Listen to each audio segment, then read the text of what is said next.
Let's make a bet here. If you fucking have the How power much? to do anything.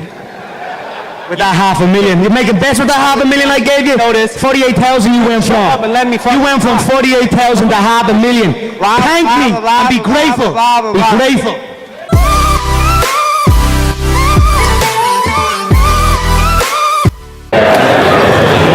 They all dealt me. Every one of you dealt me. Dealt me now. Man's war. Dealt me now. Yo, hello everybody. Hope you're having a great day. My name is Infinite IQ and welcome back to another video. So today we're going to be going over top 10 facts that you didn't know about Conor McGregor. This video is going to bang. There's definitely going to be some stuff in there that you've never heard before. I spent ages going through clips to find this information for you. So without further ado, let's go. So coming in at number 1, I thought we'd start with the early days. And that's that Conor McGregor was actually born with his fists clenched so tight that the nurse believed he was going to be a fighter. Take a look at this. Always. He was born with fists like this. And the midwife said to me, the first words was, oh my God, he's going to be a fighter. His fists were stuck to his face like this. I just said to him, it's a range, he never took a picture the day he was born because it was really... So there we go, apparently Conor was just born to be a fighter. By the way, I will leave any links to any videos that have been used in this video in the description, just in case you want to check them out yourselves. What, you gonna do something about it? What you gonna do? Do something then. Do something then. Alright, coming at number 2, we've got embedded in visualization. What I mean by this is Conor's accurate ability to be able to predict his career. Watch this interview of 18-year-old Conor accurately predicting his future. To live your dream and fight in the UFC. Words can't even describe that. I'm training so hard and my game is coming along.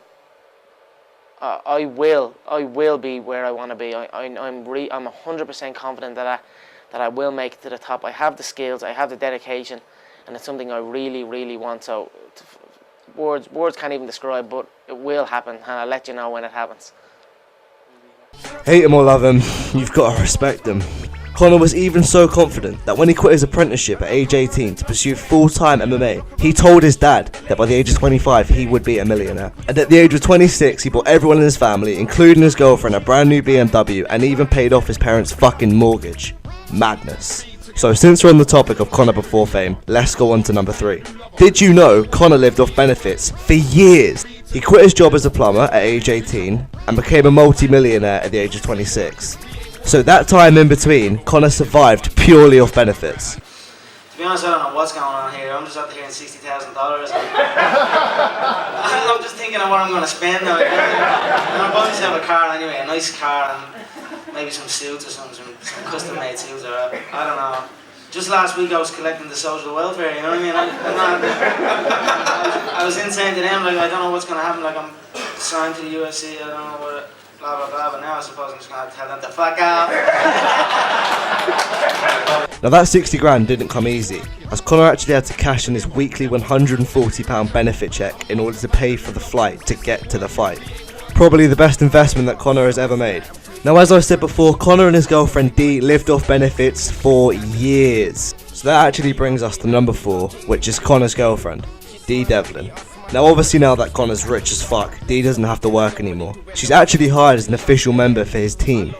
Conor states that she just picks up dem checks. He also says that he owes a huge part of his success to his girlfriend Dee, for sticking by him when they had nothing. Now Dee's actually come so far with Conor that she's actually earning prestigious awards herself. Back in May of 2016, she actually won a VIP Style Award for Stylish Best Newcomer of 2016. No surprise there, she's fit as fuck. Now as I said, Dee and Conor have been together way before the start of Conor's career.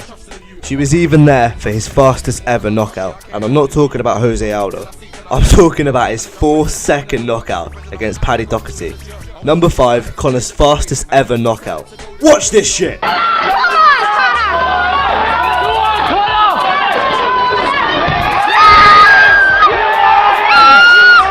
Conor hasn't always been banging out 4 and 13-second knockouts. Now we all know that he suffered a loss to Nate Diaz, but did you know that he was also submitted in the past to fellow Irishman Joe Duffy? This was Conor's first ever submission loss. And if you look at the way he tapped out, it's actually freakishly similar to how Diaz finished him in the past. So coming at number 6, we have Conor's first ever loss to fellow Irishman Joe Duffy early in the first round. Let's go. Whoa. Fast stance, the more Eastern European boxing style of Joe Duffy. Duffy took a big shot on the way in there, but he has managed to get the takedown. He did, but he split his eye with that punch. He's badly split the left eye with a shot, and that was a very sharp shot, but it looks like he could have got a fast submission. Yeah, he's got very good control, and He tapped him. That was a very, very fast submission there. He landed some good shots, split the eye of Joseph Duffy, but then got caught in a submission. Now, on the chance that a rematch ever might occur between Joe and Conor, here's what Conor had to say about the topic. He was Welsh Joe, then he's in London Joe, now he's Canadian Joe, then he sees my success and all of a sudden he's Irish Joe. I'd love to see him climb up and I would KO him stiff, just for the way this is all planned out. But I see him as a journeyman. I don't see him making that climb. It seemed like Conor just needed an extra bit of luck in that fight, you know? If only he would have had his grandfather's lucky hat with him, eh? Now, you probably don't have a fucking clue what I'm talking about, so that's why we're moving on to the next point, number 7. And that's Conor's lucky hat, which was given to him by his grandfather. Take a look at this shit. This hat's me granddad's hat. I have it literally since I started combat sport. He died and left a few things, and one of the things he used to always wear was these hats. And look at this, have it literally 10 years, I'd say, and it's been in every gear bag. I only just bought that bag over in Portugal, so transfer it over. I sometimes forget it's even in there, you know what I mean? But it's just been in every single bag that I've ever had for the past 10 years. Now, unfortunately, the hat was actually stolen from Conor when someone decided to take it out of the boot of his unlocked car. I mean, fuck knows, maybe it was Nate, eh? Next up is something that's actually quite interesting. So at number 8, did you know that Conor was actually signed to the UFC before Dana White even saw him fight? Dana said there was just so much hype around Ireland for Conor that he had to sign him. And that's when Conor cashed in that £140 benefit check in order to go to Las Vegas so Dana White could see him fight and sign him to the UFC. Came back here and I'm like, who the hell is Conor McGregor? Who is this kid? I said, let's get this kid signed. We signed him. He came out to Las Vegas. We went and ate, and then we hung out a little bit. It's crazy. It's bigger than anything I've ever seen. Right, so next, coming in at number 9, let's talk about Conor's cars. My buddies have a car anyway, a nice car. This man's car game is going seriously fucking strong right now. So since he's been raking in dem checks, he's been going on a bit of a mad one on his car spending, really. On screen, I'm going to show you some of the cars that he's recently purchased ever since his fame has come to life. A BMW i8, a Mercedes S-Class Coupe, which he both bought in the same week, by the way, a 2014 Range Rover Sport, a 2016 Cadillac Escalade, and remember, he also bought every single member in his family a brand new BMW. And also not to mention the multitude of cars that he rents out while he's out in Las Vegas. A Lamborghini Aventador, and 2 Rolls-Royce Phantoms. I mean, going back a few years ago, he couldn't even afford to pay the finance of his Opel Astra. That's a madness.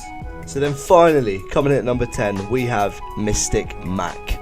By the way, huge shout out to anyone that made it this far in the video. That's crazy. Let's get into this. So as I've pointed out several times throughout the video, Conor can sometimes be freakishly accurate when predicting the outcome of events.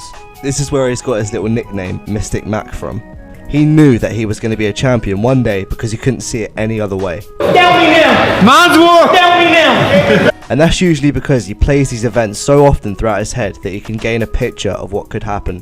For example, Jose Aldo. They either overextend or they shrink away, but either way it is not good for them. I will create traps and dead space inside that octagon, and I will walk him into that dead space, but all of a sudden he will be in danger. How do you do that? How do you predict these If things? you can see it here, and you have the courage enough to speak it, it will happen. So I see these shots, I see these sequences, and I don't shy away from them. A lot of times people believe in certain things, but they keep to themselves. They don't put it out there. If you truly believe in it, if you become vocal with it, you are creating that law of attraction and it will become reality. I knew he would overextend and I knew I'd catch him. So Mystic Mac strikes again. And that's actually it for today's video. If you enjoyed the video and if you made it throughout the whole video, please leave a like. This video took me 9 hours to make today. Just searching through loads of clips and shit and trying to find the perfect point, but I hope you enjoyed it, and as always, my name is Mackenzie, and thank you for watching Infinite IQ. But for now, I'm just going to leave you with this knockout. Did you see that? Mad. One more time in slow motion. Here we go. Bang! Boom! Fuck off, Aldo. In a bit. Bye.